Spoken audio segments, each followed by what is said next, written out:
আজকে আমরা আঁকবো বেঞ্জিনের স্ট্রাকচার। বেঞ্জিনে কার্বন কয়টা? 6টা। Oxygen, hydrogen. আঁকার পর বুঝা যাবে কি হয়। দেখো কার্বন সেটা তো এই একটা কার্বন, দুইটা কার্বন, তিনটা, চারটা, পাঁচটা, ছটা। বেঞ্জিনকে বলে অ্যারোমেটিক হাইড্রোকার্বন। এক বন্ধন দ্বিবন্ধন, এক বন্ধন দ্বিবন্ধন অল্টারনেটিভ থাকে পর্যায়ক্রমে। যেখানে দ্বিবন্ধন এখানে হবে এক বন্ধন, আবার দ্বিবন্ধন কার্বনে কার্বনে, আবার এক বন্ধন, আবার দ্বিবন্ধন, আবার এক বন্ধন। এখন হাইড্রোজেন কটা লাগে বলতে পারবো না, এখন বুঝবে। কার্বন সবসময় 4টা বন্ড সৃষ্টি করে। এই কার্বনে কটা বন্ড আছে? একটা বন্ড, দুটা, তিনটা, তাহলে একটা বন্ড হবে।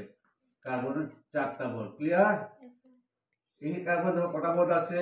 একটা, দুটা, তিনটা, 4টা বন্ড। এই কার্বনের একটা বন্ড, দুটা, তিনটা, 4টা বন্ড। এই কার্বনের একটা বন্ড, দুটা বন্ড, তিনটা, 4টা বন্ড। এই কার্বনের একটা বন্ড, দুটা, তিনটা, 4টা। এই কার্বনের একটা, দুটা, তিনটা। দেখা যায় বেঞ্জিনে কার্বন 6টা, হাইড্রোজেন 6টা। এক বন্ধন দ্বিবন্ধন, এক বন্ধন দ্বিবন্ধন, এক বন্ধন দ্বিবন্ধন অল্টারনেটিভলি থাকে। ফর্মুলা কি দেওয়া হলো? বেঞ্জিন ফর্মুলা কি দেওয়া হলো তাহলে? C6H6 1 2 3 4 5। ক্লিয়ার?